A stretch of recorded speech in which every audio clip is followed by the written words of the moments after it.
Bonjour les élèves de quatrième, je vais vous présenter la correction du devoir bilan numéro 3.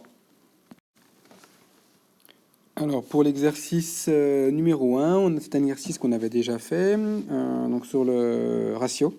Donc on avait Sarah qui investissait 200 euros, Julien 600 et Karima 700. Donc on pouvait éventuellement donc avoir un ratio qui était de 200 sur 600 pour 700. D'accord. Et on peut le simplifier. Hein, c'était plus facile et obtenir ce ratio de 6 et 7. Voilà. Donc, comme on l'a déjà vu, ensuite, on additionne 2, 6 et 7 et on obtient 15. D'accord. Et les bénéfices qui étaient à se partager de 35 190, on le divisait par 15 pour obtenir le nombre de tours et ça nous faisait 2346 par tour. Donc du coup, après, c'était plus facile.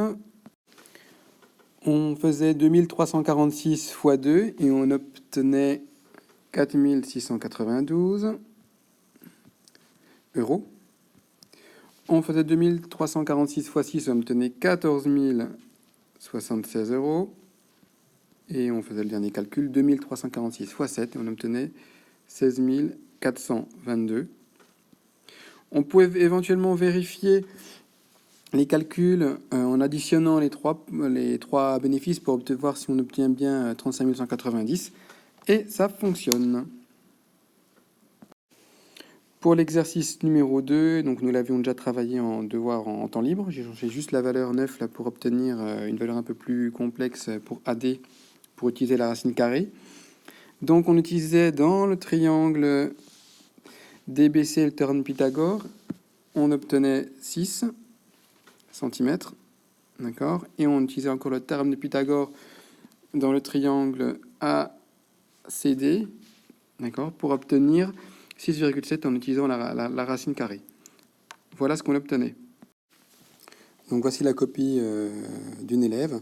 Donc on utilise bien le théorème, on montre que le triangle est rectangle, on utilise le théorème de Pythagore, l'écriture normée avec l'utilisation de la racine carrée ici, d'accord, en mettant bien les deux égalités. Voilà, et pareil pour l'autre, hein, en montrant toujours que le triangle est rectangle, le théorème de Pythagore, et en écrivant bien les calculs avec l'utilisation de la racine carrée tout en bas. Et ensuite, pour calculer l'aire d'un triangle, c'est base fois hauteur divisé par 2, donc c'était la longueur AB fois la longueur CD, et on divisait par 2. Et on obtenait 33,6 cm². Pour l'exercice 3, il y avait pas mal de choses à regarder. Donc on a un lancer, on a Solène, Rachida et Sarah qui ont des lancers de poids, d'accord. Là, on a les longueurs qui sont données. Il nous manque une longueur ici. Et la question vous demande d'expliquer pourquoi ces caractéristiques ne concernent ni le résultat de Solène, ni les résultats de Rachida. Donc, il fallait faire. Donc, il fallait déjà calculer la moyenne et la médiane de Solène. Donc, on calcule toutes les notes, on additionne toutes les notes et on divise par le nombre de notes. Ça fait 91 divisé par 5, ça fait 18,2. Donc, la moyenne était correcte. Par contre, la médiane, si on la classe par ordre croissant, toutes les notes, on obtient 17,8 et pas 18. Pour Rachida, on fait de même. La moyenne, on additionne toutes les notes, on divise par le nombre de notes. Et ensuite, on se rendait compte que la moyenne était de 17,88. On n'était même pas obligé de forcément calculer la médiane parce que la moyenne n'était pas bonne. Et forcément, du coup, soit pour Rachida ou pour Solène, c'était pas bon. Donc du coup, la moyenne et la médiane c'était pour Sarah. Et on n'avait que 4 notes, il en manquait une. Donc pour trouver celle qui manquait, il fallait additionner toutes les notes et regarder combien il manquait pour arriver à 91. Et c'était 18,5. Voilà, parce que 91, c'était 18,2 fois 5, la somme de toutes les notes. Alors, pour le dernier exercice, il y avait énormément d'informations. Donc, il fallait déjà voir qu'on parlait d'un cône, d'accord, un objet voilà, mais métallique. Donc, on avait le poids, et on vous demandait en quel matériau il était. Donc, alors, il faut, le raisonnement que vous auriez dû avoir derrière, c'est déjà calculer le volume de ce cône, D'accord?